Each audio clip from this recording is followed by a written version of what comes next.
वालेकुम। अभी हम पढ़ने जा रहे हैं tree diagram in linguistics. Tree diagram linguistics का एक बैकबोन कंसीडर किया जाता है और इसको आज हम देखेंगे। मैं लाइव एग्जांपल से दिखाऊंगी कि कैसे हम फ्रेज़ बनाएंगे, फ्रेज़ के ट्री डायग्राम्स बनाएंगे और फिर कैसे हम सेंटेंस के सिंपल सेंटेंस के ट्रीज़ बनाएंगे। उसके बाद कॉम्प्लेक्स या कंपाउंड सेंटेंस के कैसे ट्रीज़ बनाए जाते हैं। ठीक है, सो फर्स्टली हम थोड़ा इंट्रोडक्शन देखते हैं कि ट्री डायग्राम क्या है। Tree diagram is a visual representation of underlying syntactic structure.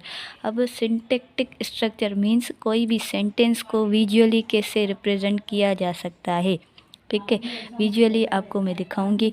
Given by Noam Chomsky in 1954 book syntactic structure. ये जो ट्री डायग्राम की थ्योरी भी नॉम चॉम्स्की ने सिंटैक्टिक स्ट्रक्चर बुक में दी थी 1954 में। उसके बाद ये जो थ्योरी है ट्री डायग्राम, वो किस थ्योरी के रिस्पॉन्स में आई थी? वो आई है जनरेटिव ग्रामर थ्योरी की। ठीक है, अब ये जो बुक है सिंटैक्टिक स्ट्रक्चर नॉम चॉम्स्की का, इसमें इसने बहुत सारी थ्योरीज दी है, जैसे universal grammar, syntactic structure, generative grammar और एक्स बार थ्योरी का भी कुछ कॉन्सेप्ट इसमें इसने लगाया हुआ है। ठीक है, फर्स्टली हम देखते हैं जनरेटिव ग्रामर क्या है। ठीक है, इसका हम एग्जांपल देखते हैं। फॉर एग्जांपल एक एग्जांपल है द बॉय। ठीक है, अब नॉम चॉम्स्की के मुताबिक द बॉय जो है वो सिर्फ एक कर्नल सेंटेंस है या फ्रेज़ है, लाइक सेंटेंस का एक छोटा सा हिस्सा। ठीक है, जिसको उसने कर्नल कहा है। अब ये जनरेटिव ग्रामर में बोलता है कि इस द बॉय को हम जनरेट करते करते बहुत सारे बड़े सेंटेंसेस क्रिएट कर सकते हैं। For example the boy laughed, सही है, लड़का हंसा, या द बॉय। अब सेंटेंस को जनरेट करते जाएंगे या क्रिएट करते जाएंगे। The boy laughed eight girl. ठीक है, उसको अब हम ज़्यादा बड़ा भी कर सकते हैं, इन द गार्डन। ठीक है, यहाँ फिर हम सेंटेंस को द बॉय को पैसिव में भी यूज़ कर सकते हैं। The boy was laughed eight, boy पे हंसा गया। ठीक है, the boy was laughed eight, सही है। या फिर हम ऐसे भी कह सकते हैं the boy hit the ball.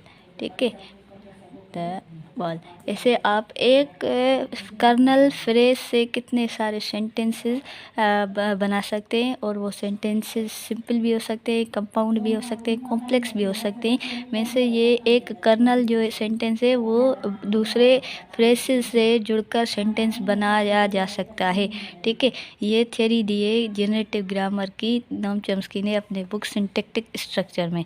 अब नॉम चॉम्स्की बोलता है कि अगर हमने जनरेटिव ग्रामर के यूजेज में द बॉय का बड़ा एक सेंटेंस बना दिया, तो अब ट्री डायग्राम में इसको देखें कि कौन से फ्रेजेस ऐड किए गए हैं इन सारी सेंटेंसेस में। ठीक है, फॉर एग्जांपल पहले आप हमें पहले ये देखो, द बॉय। द बॉय का ट्री आप कैसे बनाएंगे? आपने पहले ये देखना है कि कौन सी चीज़ें इसमें ऐड की गई हैं। ये द बॉय में बॉय जो वर्ड है वो हेड होगा, क्योंकि ये नाउन है, और द की वजह से भी माने क्या हो जाएगी कि द बॉय वो लड़का जो बहुत ख़ास हो या स्पेसिफिक हो।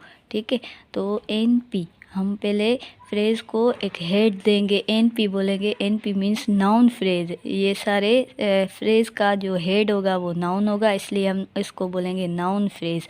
ठीक है, अब नाउन फ्रेज़ में आपने डिवाइड करने हैं इसकी ब्रांचेस।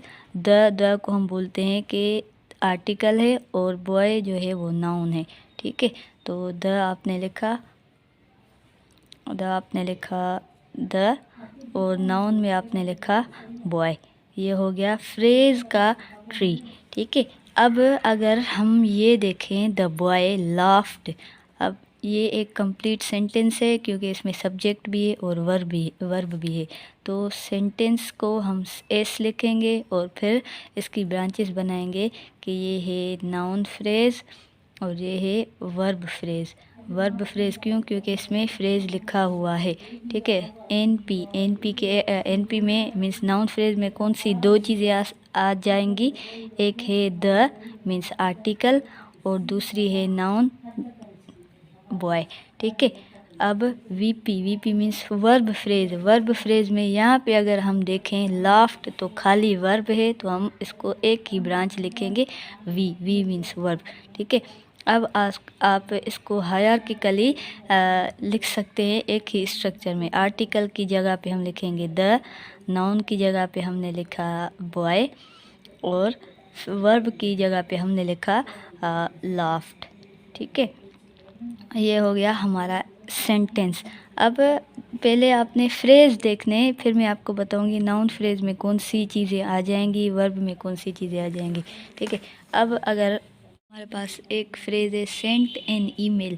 सेंट एन ईमेल में हमें पता है कि जो हेड वर्ड है यहाँ जिससे फ्रेज़ शुरू होता है वो है वर्ब, तो हम इस सारे फ्रेज़ को कंसीडर करेंगे, ये है फ्रेज़ वर्ब, ठीक है। सॉरी, वर्ब का फ्रेज़, वर्ब फ्रेज़, ठीक है। अब वर्ब फ्रेज़ में हम कैसे ब्रांचेस बनाएंगे, पहले लिखेंगे वी मीन्स सेंट, उसके बाद आ जाता है एन ईमेल। एन ईमेल हमें पता है कि नाउन फ्रेज़ है, क्योंकि ईमेल एक नाउन है, तो हम वर्ब फ्रेज़ में दूसरी जो ब्रांच बनाएंगे वो एन पी की बनाएंगे। अब एन पी में कौन सी दो चीज़ें आ जाती हैं, एक है आर्टिकल, दूसरा है नाउन। तो नाउन फ्रेज़ की दो ब्रांचेस बन गई, एक हो गया आर्टिकल, दूसरा हो गया नाउन, ठीक है। अब ट्री डायग्राम में हम क्या करेंगे, इसको एक स्ट्रक्चर देंगे कि लास्ट में सारा का सेंटेंस या सारा जो फ्रेज़ है वो एक साथ लिखा जाएगा।